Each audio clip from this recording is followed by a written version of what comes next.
Yo, yo, yo, what a day here in Aggieland. Welcome in.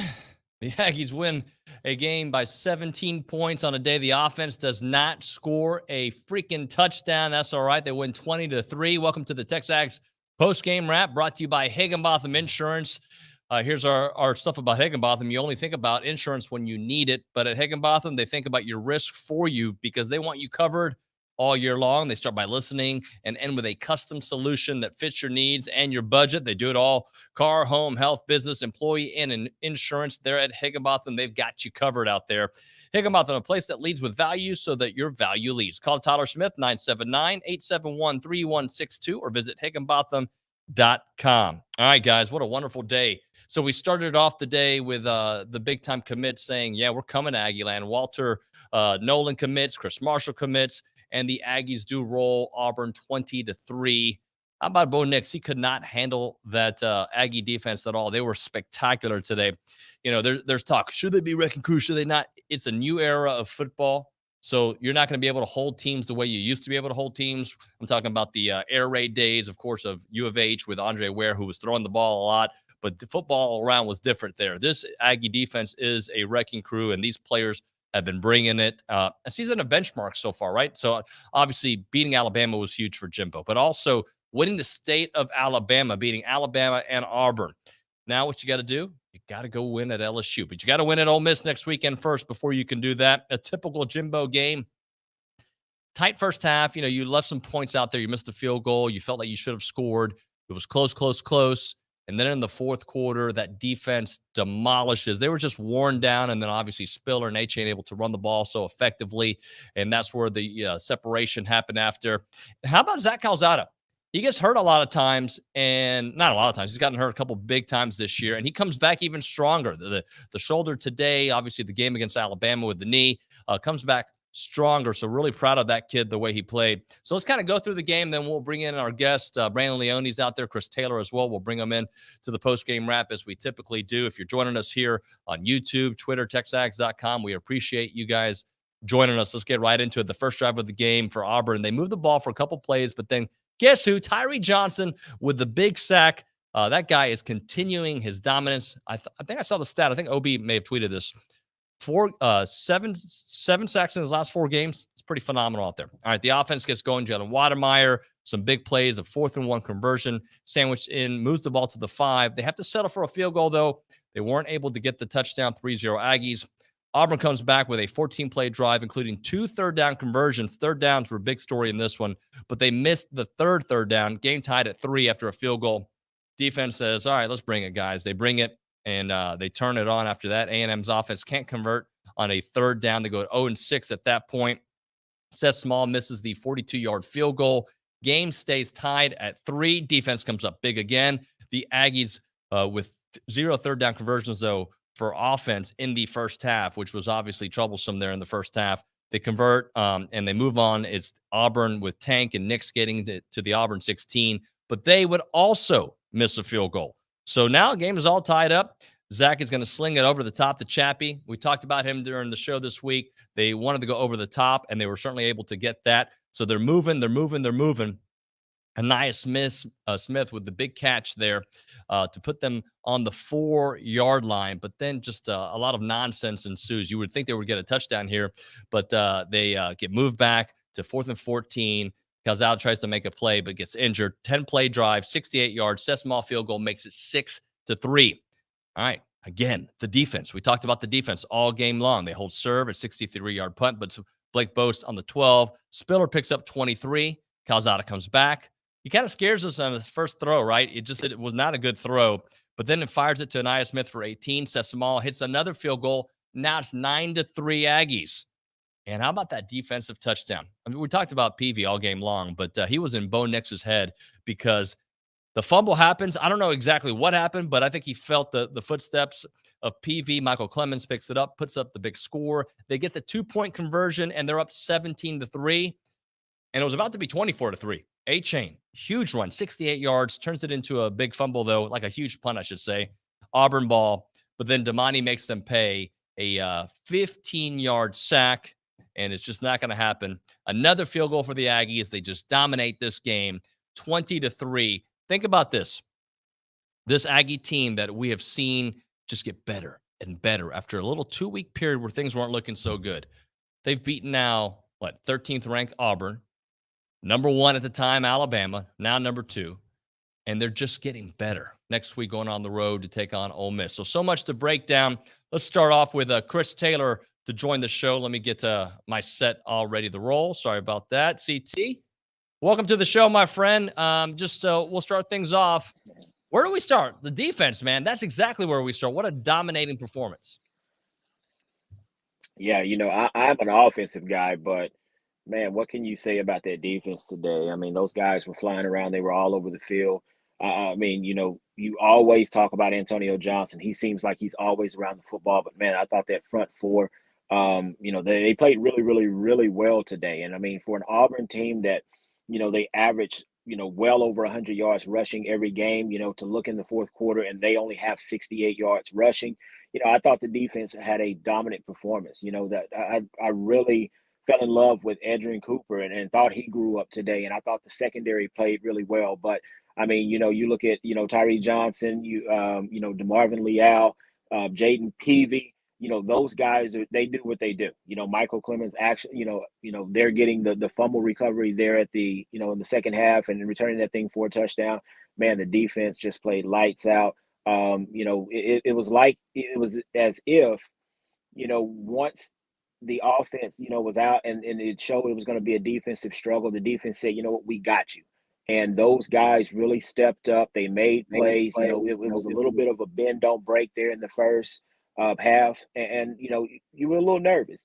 But that second half, man, I don't know what Elko said to those guys. I don't know what Fisher said, but they came out the second half. They played lights out and they made play after play after play. And for a veteran quarterback like Bo Nix to have him that rattled and, him turning the football over and doing uncharacteristic things that he's done here lately, man, what can you say about that Aggie defense? I mean, we talk about wrecking crew. Haven't heard that in a long time, but they had a dominant, dominant performance today. I'm proud of that unit for the Aggies. CT, I would say like the running game was on point, but it didn't feel like it was on point. But then when you look at it, they rushed for over 200 yards, and we said all week long that was the recipe for an Aggie victory: play strong defense and run the ball, and that's exactly what they did. Yeah, and you can always count on Isaiah, and you can count on A-Chain to do what they do. The thing that still concerns me is really just we're not able to get free on the outside. There were plays there with Demas that we couldn't get separation. Anais dropped the ball. I'm looking at Jalen. He's dropping passes, but then when Chapman hit him over the top, it felt a little bit better. I think Zach kind of settled in a little bit, and he had he had some confidence. He came back to Chapman there late in the game. Hit him on I think an 18-yard pass to really kind of push and seal that game. But I want to be able to see more from those guys outside. I thought our O-line, they played really well. They opened holes and they opened lanes all day. And then you had Spiller and A-Chain ran hard. A-Chain had the fumble there late, but I mean, it really, you take your hats off to that offensive line for what they were able to do, how they were able to be able to create running lanes and be able to really dominate that line of scrimmage and give those guys room to run. CT, we're going to put you back in the lobby if you've got a few minutes. Billy Lucey just walked in, so we'll get to you here in a second, and we'll also talk with Brandon Leone here. Billy, there we are. I made some mistakes on the set. What's going on, man? Just a game where you bring in a team that was hot, got that Arkansas treatment. You don't score an offensive touchdown, yet you still dominate them and beat them by 17 points. Celebratory seltzer, I guess that would be it. I'm just thirsty at this point. My mouth was parched out there. Beautiful day. It was just tight at 3-3, and you're sitting there. But it was one of those games where I know Seth missed the early field goal, but it just didn't feel like you really deserved to be very far out in front. It just felt like one of those games. I saw one of my buddies that used to work at Georgia, actually, at halftime, and I said, one of those games. Like, how many games, I was like, you're used to these. Sometimes we're not. In the SEC West, though, this is what sometimes when it's big boy football and it's, hat on hat, and it's one pivotal play changes the game, and we all know it, and everybody's sitting there watching it going, I hope it happens for A&M and not against them. And it happened for A&M, the fumble, Michael Clemens, the recovery, and that broke it open. But really, even before that, the Aggies were setting the stage, right? They were setting the stage. The running game was starting to rip off some chunks. Calzada came back even before and after, kind of settled in. They were finding some openings in the passing game. So the offense kind of slowly came back to life. But this was about the wrecking crew. This was about, you want to win a championship, you want to win a national title here at this place, you're going to have to do it on defense. You can't go through this league, the SEC, without doing it with the running game and defense. And that's what A&M used today. That's championship formula in the SEC. No matter how wide open everybody gets, it doesn't change. You look at what Georgia's doing right now. That's how they're going to win this year. That's how Alabama's always won. Even when LSU was spraying it all around, Clyde Edwards-Helaire was a monster. Their offensive line was terrific. Their defense was dominant down the stretch. This was national championship defense, David, that we saw today. I mean, I wish the whole stadium would have been chanting Wrecking Crew there at the end, because that was just beautiful to watch. And Mike Elko should get a Gatorade bath at the end of that one and a game ball. What about the national spotlight again, 2:30 game here, with the commits that happened before the game? I mean, that becomes like, that happened so long ago, but yet this is all a part of a day of celebrating A&M. It was, wasn't it? I mean, the 109,000, some of the luminaries that were there. You know, you've got everyone from Mike Evans to the governor to, you know, again, the number one recruit in the country who chose A&M, and then Chris Marshall picks A&M after. You've got all these recruits here. All the guys you're trying to close out on, certainly watching this on TV, like you said, national television. Just an absolutely perfect fall day for football, and really a perfect football game for A&M, and they had to earn it. And if you would have told me at any point A&M's going to win by 17, I would have raised an eyebrow and said, well, I don't think many people around the country would have believed that. They just controlled Bo Nix. They did such an incredible job against him. They contained Bigsby. They did exactly what we said they had to do. They held him in check. But again, it just kept coming back to the defense early on, you know, getting those stops when Auburn was taking over near midfield and not giving up field goals, not giving up any points, right? And just getting the ball back. And I mean, it was just that is like Jimbo Fisher football. Exactly. That is Jimbo Fisher. That is SEC West. It's not 6-3 LSU Bama, but that is where you go. That defense is the second best in this conference, and nothing is apples to apples anymore, but they're playing like about as well as any defense in college football right now outside of Athens, Georgia.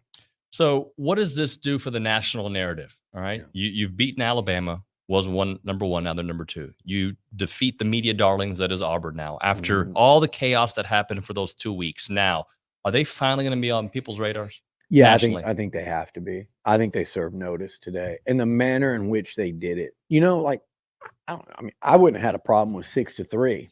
Honestly, I mean, this is a hell of a lot better. But A&M's going to win. Don't even tell me the score. I don't care.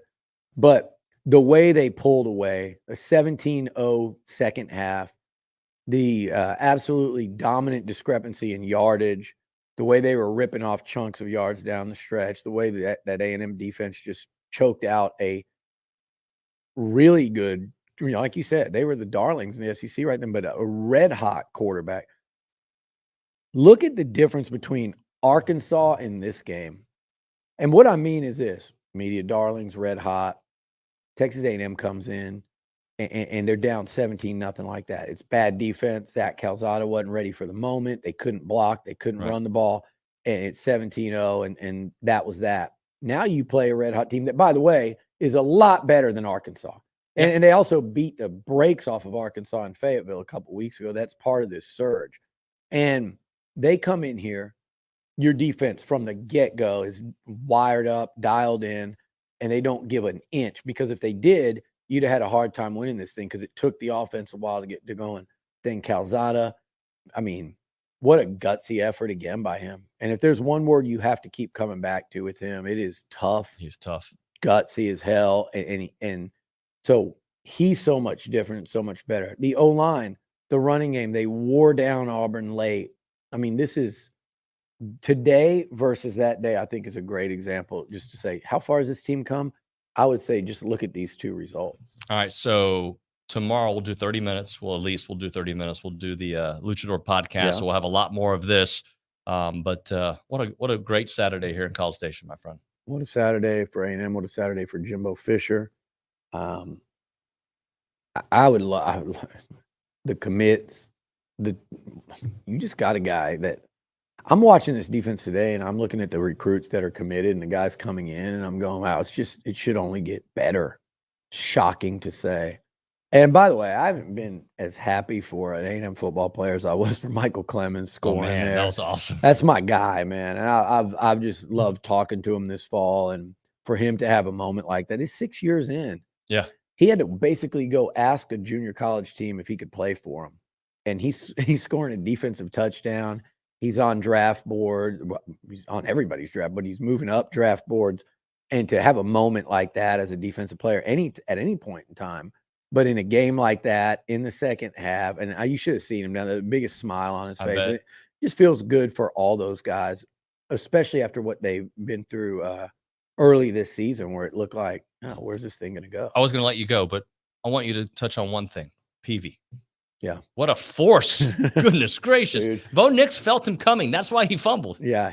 Listen, Jaden Peavy, I'm watching him, just now at the end of the game coming off the field, and Peavy's 6'6" plus, and he's as wide as, he's another guy making a lot of money. And by the way, he has come up monstrous in a couple big time. Was it Colorado? He had to pick. Was it Bama where he was so impactful? I'm trying to think. There was another game. I feel like it's every week. It is, but there was another game where he might have even been defensive player of the week in the conference. Right. He had like multiple passes batted down. He wants to say bad, but anyway, look, it's you're getting it from the young guys. You're getting it from these 6 year super senior. Right. This is what we thought A&M had. This is what we thought the team was going to look like. They beat Auburn today by 3 scores. They beat a team that some people were wondering, could they backdoor an SEC? They beat them by 3 scores. Now, with that said, I watched enough of Auburn today to go, I just can't see them scoring enough to beat Bama, and I can't see them stopping. But it's a rivalry. A&M's got bigger business to tend to this Saturday in Oxford. That's going to be another really tough one. That's going to be tough. And it's a completely different test. But let me tell you something about Ole Miss. If you remember, 7 days ago, they lost to the team that A&M just beat by three scores today. Right. So just keep that in mind. This is the team that's going to be probably cracking the top 10 this week, and they deserve it. They've earned their way back in. Billy, thank you very much, buddy. All right, buddy. Appreciate you. Great day. Yeah, wonderful Thank you. day. We're going to continue the dialogue. Brandon Leone joining the show. Brandon was catching up on some of his viewing. B, what's going on? What's up, man? How are you? Hey, I'm going to start things off with you with Calzada. All right, a guy that there's certain games where you're like, man, he's just not there. And then he's there. And his toughness, I think, radiates throughout that roster. And when he took that hit, it got scary. Came right back, and the offense and the defense picked it up. No, I mean, every single week, I think he continues to show more and more, not only toughness, but also leadership. You can tell that the guys are rallying around him. And, man, I can't tell you how many times today, and especially even on that 2-point conversion to Anias, we've always talked about his arm strength, and everybody's known that he's got a cannon. But, man, this guy's making some throws on opposite sides of the field that are just unbelievable. And so the guy's getting confidence. He's obviously learning the system. And I'm just so happy for him, man, after all the crap he caught. I mean, and even he got some from me, too. I'll be the first to admit it. I said it after Bama. I'll eat all the crow. But the guy's playing well. If we get that version of Zach Calzada the rest of the season, I feel really good about how this team can finish up if they continue to play that way for sure. As I start alternating thoughts, we gave some props earlier to a PV and to Clemens, but how about Damani, man? Damani, just that speed. I mean, Bo Nix felt those footsteps as well. Oh yeah, Damani. I mean, we all know that about Damani. I mean, if he's pulling the trigger and coming downhill, the guy can make some plays. And I think what you're starting to see, what I think him and Leon used to do early on, is just run downhill with no control and maybe not good angles, but they're controlled now. Like it seems like they're handling their speed and their aggressiveness more. And yes, definitely Damani made some huge plays today. But man, honestly, the person that I wanted to talk about, and I mentioned him earlier this year, man, freaking Edrin Cooper is a grown ass man. That guy, first of all, that tackle he made, I think it was against Mizzou, where he just blew through the line of scrimmage and made a tackle for loss. He did it again today, but I want you to go back on that play and watch him and his eyes whenever Damani got that big sack in the fourth quarter, or maybe it was the third, whenever it was 2nd and 25. Edrin, he snuck underneath the lineman and sniffed the screen out, so Bo Nix had nowhere to go. Even if he would have tried to throw it away, Edrin maybe could have picked it off. I mean, you can just tell he's obviously naturally a phenomenal athlete, but he's getting it up here. And that's what's making me excited about this team, man. Is one of the things I wrote about, David, in the like the momentum changing thing for after the Mizzou game was 200-yard rushers a game, O-line, getting confidence, gaining more experience for critical young guys like Foster, Father Reach, Tyreek, Edrin Cooper, Demas. These young guys are getting more experience and they've gotten better. I mean, these super young, talented, these big time recruit guys, I mean, they're playing like mature, veterans. And there's still a lot of young guys that are making huge plays for this team. And I think that's a huge deal, man. It's a really, really big deal for the rest of this season. Yeah, and I will tell you, if you look at both sides of the ball, like this is a game where the special teams early on didn't have it. The offense didn't have it. Yet the game never really felt in doubt, other than it was Auburn who had always won here, right? And the A&M had made mistakes. The defense carried them, and that was again, when you can find ways to score when your offense can't. And that's what A&M's done a couple weeks in a row. They find special teams touchdown, a defensive touchdown, another defensive touchdown this week. Yeah, well, and it's funny too. It's my brother-in-law and I, Luke and I, were talking about this during the game. If you watch Auburn's first few drives, I mean, a lot of times teams are scripting their first, 10 to 15 plays. They were getting really gimmicky at the beginning, right? Play action, under center, rolling out, hitting tight ends. I mean, they were doing all kind of stuff, and they were kind of getting us for 8, 11, 7, 8, 9. But we settled in, man. Once they got past those scripted kind of gimmicky plays and Elko and the defense settled in, we took them out of the game. I mean, and we controlled Bo Nix. I think it was you or Billy who said Mike Elko deserves a Gatorade bath, and he deserves a hell of a lot more. I mean, this guy called an unbelievable game, and we took the game out of Bo Nix, and we hit him. We hit him often. We hit him. We, like you said, PV, what'd you say? He willed it like he felt PV's presence. I mean, he knew something was coming. And, I mean, we rattled those guys, and I think it was great to see. Hey, so let's talk about a big picture, what this means for A&M moving next week to Ole Miss, and then we're going to bring in Chris Taylor into the show. Oh, man, big picture, this is huge. A lot of things are seeming to fall in place. Obviously, I think I believe I saw that Arkansas beat Mississippi State at the very end of the game. I don't know if I'm 100% correct, but I thought I saw that. What this means, that's what it was when I walked over. So what this means, Nuño, is like you said it earlier with Lucey and with CT, is number one, what do I tell you I always think about when I'm watching every game? Recruiting. This is just massive, man. You get Walter Nolan on campus. I was hunting all day today. I shot a deer. My father-in-law's best friend got stuck. Dude, I'm still in my camo, like mud on me, blood on me. That's why I was a little late catching up to the game. But this couldn't have been a bigger day for Texas A&M football program. CBS, 2:30, pretty much every single big target you want in the stadium. Defense controlling the game, which keeps the crowd in the game. Calzada showing toughness. Young players making plays. Jimbo and Elko out coaching the opposing coaches that are a top 15 team. I mean, these are like perfect type of recipes for a football program. It just doesn't get better than this, And so you think about the last 3 games at Kyle Field, like, holy crap, you can't create a better environment. South Carolina night game, destroyed them. Alabama, biggest win of the season. Top 15 matchup versus Auburn, stole the show, shut down an offense and a team that's super hot. I mean, what more can this team do to get people to buy in and believe after overcoming, a very a very tough and slow and unexpected start, but you lose your starting quarterback, and you had a lot of injuries early on. This is what happens, man. They remember November. Jimbo talks about it, David. This team is getting better, and you've mentioned it on the show often. Week to week, they're getting better. They're building off of each other, all three phases of the game. I mean, this is what it's all about, man. This is championship-type football, and we can continue to win out. Who knows what's going to happen, man. Crazier things have happened. There's still a lot of football ahead. There's still a lot of football ahead. We're going to bring back Chris Taylor. I'm going to let Dalton kind of fix up the view of the show. There we go. CT. And I want Brandon to pop in on this. Look, it's been a lot of roses here, but really, if you look at Zach Calzado's numbers, they could have been better had there not been so many drops. I think 2-3 Jalen Watermeyer drops early on. Some of them were not good throws. I will admit that. I think Anias had 1 or 2 that I remember.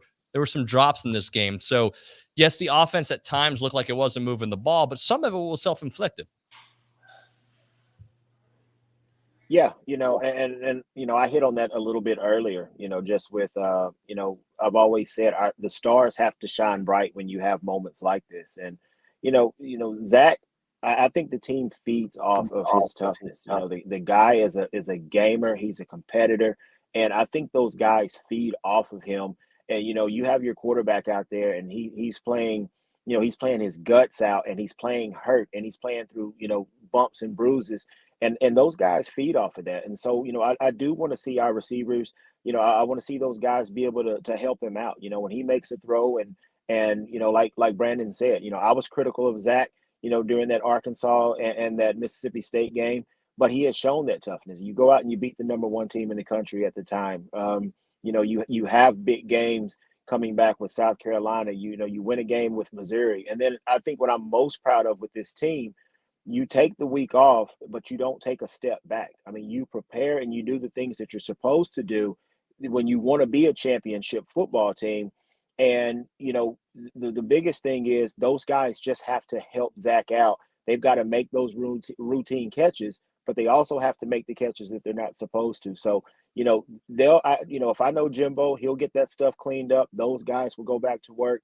But man, it was an unbelievable, performance today. Like you said, Walter Nolan commits, Marshall commits. Man, you've got that thing and at 2:30 prime time.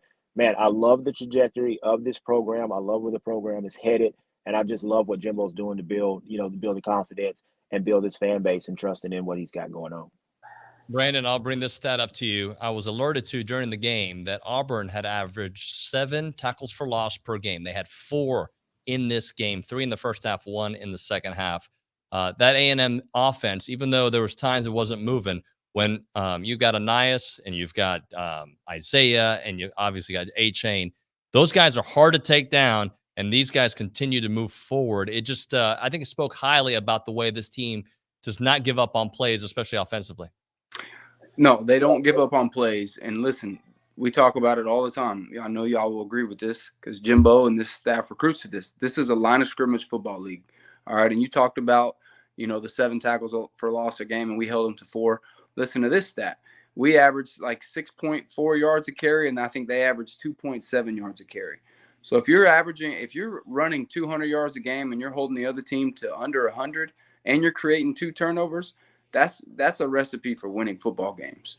And if we continue to sign guys like Walter Nolan, DeMarvin Leal, Michael Clemens, McKinley Jackson, Bryce Foster, Ruben Fatheree, some of these guys like that on the line of scrimmage, I mean, that's how you win games, man. You dominate the line of scrimmage. You hold a team to way underneath what they average in rushing, and you put more rushing yards on them. You control time of possession, I think, was equal today, almost 30 minutes each. But like you said, man, we wore down on them by the end of the game. You could tell that our running offense, our offensive line was wearing them down. And, man, that's what I like to see. I'm a former running back, right? I just like to see us impose our will, and we did it on both sides of the football on the line of scrimmage. This defensive line, we imposed our will on those guys, man. We took who people tried to say at the beginning of the year was the best running back in the country, and I don't think that Tank looked better than Isaiah or Devon tonight. And right. I think that's a credit to our defensive line, and I also think that's a credit to our offensive line. Plus 28 and 6 are pretty amazing football players as well. But, man, it was awesome to watch the line of scrimmage again get more and more dominant on both sides. All right, the Aggies are 7-2. Next week, a huge contest on the road at Ole Miss. A game that I feel could be scary just because it is on the road in the SEC, and Ole Miss has got Matt Corral, regardless of how many injuries that team has and how banged up he is. What is the key into going next week? We'll start off with CT. I think it's what Brandon just hit on. It is a control the line of scrimmage league. You've got to be able to run the football. You have to be able to play sound defense, and I think you have to not give up those big chunk plays. You've got to make Ole Miss earn every yard that they gain, and you just can't get beat over the top. You can't give up those big long runs. And I think you have to be sound in your technique. You got to be disciplined, and you've got to trust the man next to you. And if you do that, and you block and you run the football well and let Zach manage the football game and you don't turn it over, that's how you go on the road in the SEC and you beat a good football team in Ole Miss. All right, Brandon, your thoughts on that going to Ole Miss? No, I mean, he hit the nail on the head. Listen, the defensive line has got to play dominant. Like our 4 guys or 3 guys, whoever we have, they've got to create pressure.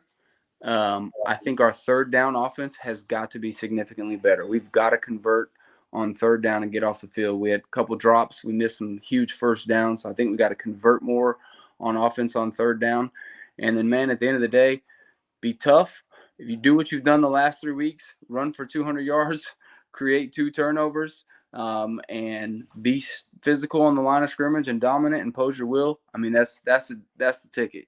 Keep the ball out of Matt Corral's hands, play great defense, control the clock, and get out of there, get out of Oxford with a win, man. We need it. All right. Gentlemen, thank you so much, Brandon Leone, Chris Taylor. Thank you so much for joining us. We'll catch up with you next week when we are there taking on Ole Miss. Thanks, guys.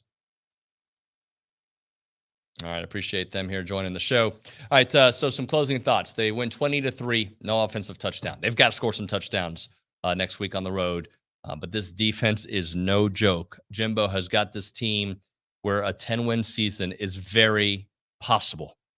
Can you win next week at Ole Miss? Can you take care of Prairie View? Yes. And can you take care of LSU on the road? Hey, regardless of LSU being up, down, whatever you want to say about them, it's always a tough place to play. So 10-win season is still very possible, and a huge bowl game all within your reach. Who would have thought that a couple weeks back?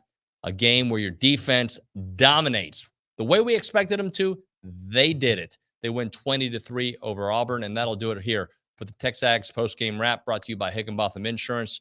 Billy and I will be doing the Luchador podcast tomorrow. Make sure you're a TexAgs subscriber. Check out that awesome podcast.